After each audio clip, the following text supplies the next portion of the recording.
people do things to earn money.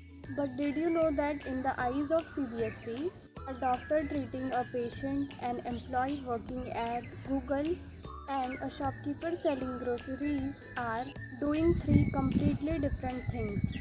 Welcome back, guys. Today we are decoding the chapter 1 of Business Studies of Class 11, Business Trade and Commerce in one single video. We will cover the concepts, the clarifications, and the mnemonics. You need to score a perfect 100 in your exams. Start with the absolute basics of human activities. So, Module 1 is Human Activities and Types of Livelihoods. Human activities are split in two common activities. First is economic activities and second is non-economic activities. So we will start with non-economic activities. Things we do out of love, sympathy or sentiments, like your mom cooking delicious food for you or volunteering at a temple. No money involved in this activity. Things we do to earn our bread and butter. This is what our syllabus cares about.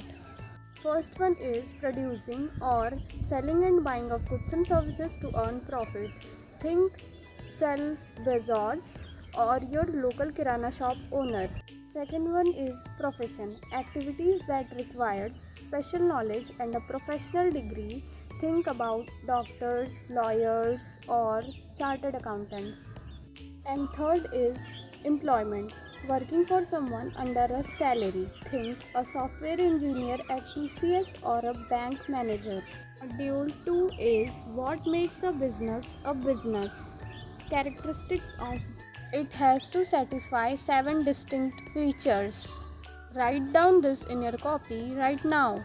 Here P stands for profit earning. The primary motive must always be to make money. No profit motive, no business. Here R stands for risk element. Every business faces exposures to loss. Risk is the shadow of business. U stands for uncertainty of return. You can never guarantee how much money you will make tomorrow. S stands for sales or exchange. There must be a transfer of goods and services for money. If you bake a cake for your birthday, it's not a business. If you sell it to someone, it is.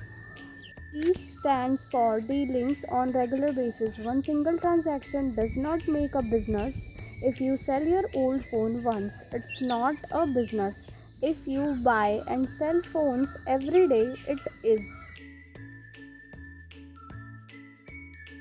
Module 3 is the business tree, industry versus commerce. This is the most critical part of the chapter.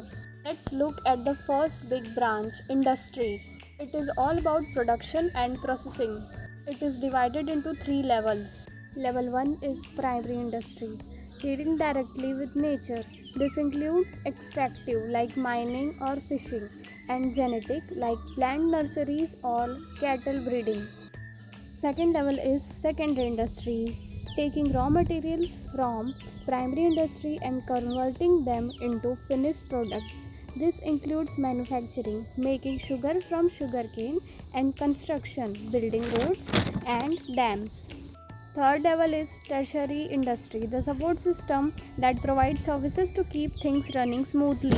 The second main branch of business is commerce. While industry produces goods, commerce moves them from the factory to the consumer.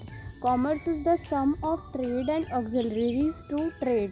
Trade is simply the actual buying and selling of goods. It can be internal, within the country like wholesale and retail, or external, crossing boundaries like import, export, and interport.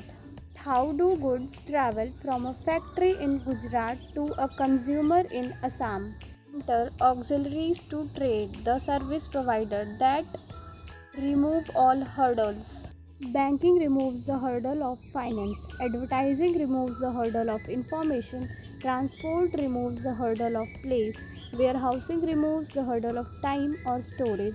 Insurance removes the hurdle of risk. Telecom and communication removes the hurdle of distance.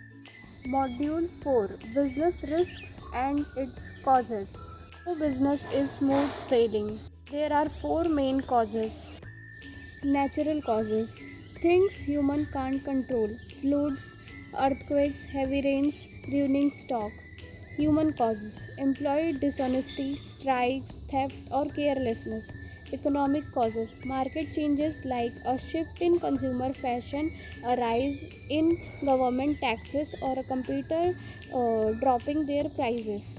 Other causes like mechanical failures, political instability, or sudden technical glitches. Schedule 4: History of Commerce and Indigenous Banking.